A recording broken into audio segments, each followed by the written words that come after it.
Hello hi friends, welcome back to Mansar టీవీకి అయితే స్వాగతం. అది ఈరోజు మరి చెప్పే టాపిక్ ఏంటంటే మరి ఛాంపియన్స్ లీగ్లో టీమిండియా వర్సెస్ న్యూజిలాండ్ మ్యాచ్ గురించి అయితే మనం అనలిసిస్ అయితే తెలుసుకుందాం. మరి ఎక్కడంటే దుబాయ్లో జరుగుతుంది, సేమ్ గ్రౌండ్ సేమ్ పిచ్. మరి ఎవరైతే టాస్ చేస్తారో వాళ్ళకి ఖచ్చితంగా సరే బౌలింగ్ అనేది ఎక్కువగా ఎంచుకునే ఛాన్స్ అయితే ఉంటుంది. మరి చేజింగ్కి అయితే చాలా అనుకూలంగా ఉండే ఛాన్స్ ఉంటుంది. 290 కానీ 300 ప్లస్ కానీ వచ్చిందంటే చాలా కష్టంగా మరి మారిపోయే ఛాన్స్ ఉంది. 270-60 వరకు కూడా వచ్చిందంటే చాలా వరకు కూడా ఈజీగా ఉండే ఛాన్స్ ఉంది. స్లో బ్యాటింగ్ ట్రాక్ మనం చెప్పచ్చు.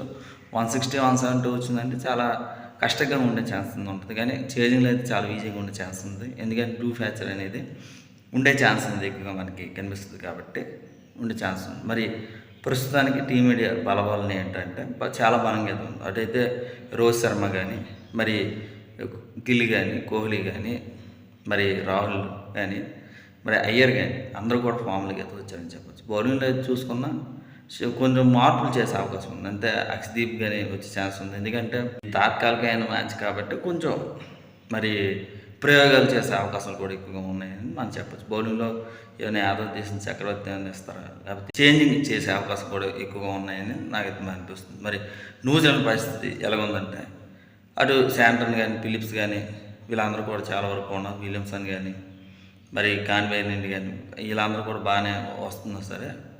కానీ బ్యాటింగ్లో కానీ బౌలింగ్లో చాలా బలంగా అయితే ఉన్నారని చెప్పచ్చు. కానీ బలబల్లో చూసుకున్న ఈక్వల్గా ఉన్నా సరే, మరి నాకు తెలిసినంత వరకు కూడా గెలిచే టీం మాత్రం టీమిండియాదే అనేది నాకైతే మరి అనిపిస్తుంది. మరి వరుస హ్యాట్రిక్ విజయాలతో సొంతం చేసుకునే అవకాశం ఉందేమో నాకైతే మరి అనిపిస్తుంది. సెమీస్కి ఈజీగా వెళ్ళే ఛాన్స్ ఉంది, ఆత్మవిశ్వాసంతో వెళ్ళే ఛాన్స్ ఉంది అనేది నాకైతే మరి తెలుస్తుంది. మరి ఇది ఫ్రెండ్స్ మా ఛానల్ ఇంకా సబ్స్క్రైబ్ చేయకపోతే వెంటనే మరి సబ్స్క్రైబ్ చేయండి, లైక్ చేయండి, షేర్ చేయండి. మీ ఫ్రెండ్స్ మీ వాట్సాప్లో తప్పనిసరిగా మరి షేర్ అయిపోతుంది.